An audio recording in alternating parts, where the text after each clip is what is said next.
Mangrol disaster management દ્વારા નિયામકની કચેરી મહેસૂલી વિભાગ ગાંધીનગરના સહયોગથી જિલ્લા વહીવટી તંત્ર જૂનાગઢના આયોજિત આપત્તિ વ્યવસ્થાપન અંગે તારીખ 10/3/2025 થી 3 દિવસનો વર્કશોપ માંગરોળ મામલતદાર પરમાર સાહેબની નિગરાનીમાં માંગરોળ તાલુકાના લોહેજ ગામે યોજાયો છે, જેમાં ગઈકાલે તારીખ 11ના બીજા દિવસ દરમિયાન પણ ખૂબ મોટી સંખ્યામાં કર્મચારી ભાઈઓ અને બહેનોએ ટ્રેનિંગ લીધી હતી। માંગરોળ મામલતદાર હર્ષદ પરમાર દ્વારા જણાવાયું હતું કે આપત્તિ સમયે લોકોને જીવ બચાવવા આ બાબતની ટ્રેનિંગ ખૂબ જ જરૂરી છે। આવી આપત્તિ ક્યારેક આપણી ઉપર કે આજુબાજુ આવી શકે તો આવી ટ્રેનિંગ ખૂબ જ અગત્યની બની શકે તેવું સૂચન કર્યું હતું। આ કેમ્પમાં ભાજપના આગેવાન દાનાભાઈ ખાંભલાએ પણ હાજર રહી ટ્રેનિંગ લીધી હતી। ગુજરાત સરકાર અકસ્માત, કુદરતી આપત્તિ વગેરે નદી, કુવા, તળાવમાં ડૂબતા લોકોને કેમ બચાવવા એવી તમામ બાબતની ચિંતા કરી સરકારી ટ્રેનિંગ આપવામાં આવી હતી। મારું નામ તુષાર ઠક્કર છે અને હું રેડ ક્રોસ ગુજરાત રાજ્ય શાખા અમદાવાદમાંથી એઝ એ ટ્રેનર તરીકે આજે અહીંયા આવેલો છું।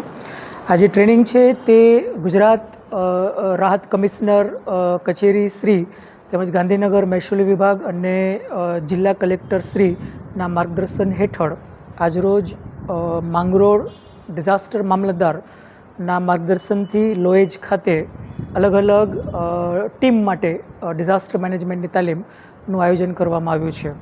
આજે જે તાલીમ છે એમાં શિક્ષક શ્રી, હેલ્થ ડિપાર્ટમેન્ટમાંથી, તાલુકા પંચાયતમાંથી, આરોગ્ય કર્મચારીઓ, આંગણવાડી વર્કર બહેનો તેમજ વિવિધ ગ્રુપના લોકો તાલીમમાં જોડાયા છે। આપણે સૌ જાણીએ છીએ કે આપણા ગુજરાતની અંદર અવારનવાર અલગ અલગ આપત્તિઓ આવે છે, જેમાં નુકસાન પણ અલગ અલગ વિસ્તારોમાં થતું હોય છે।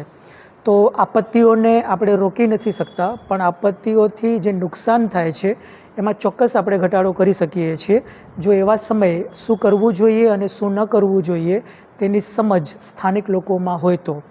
ડિઝાસ્ટર વખતે સરકારશ્રીની ચોક્કસ મદદ મળતી હોય છે, પણ સરકારશ્રીની મદદ મળે એના પહેલાં સ્થાનિક લોકો જો ડિઝાસ્ટર વખતે સમજદારીપૂર્વકના પગલાં લે તો ચોક્કસ નુકસાનમાં ઘટાડો આપણે કરી શકીએ છીએ।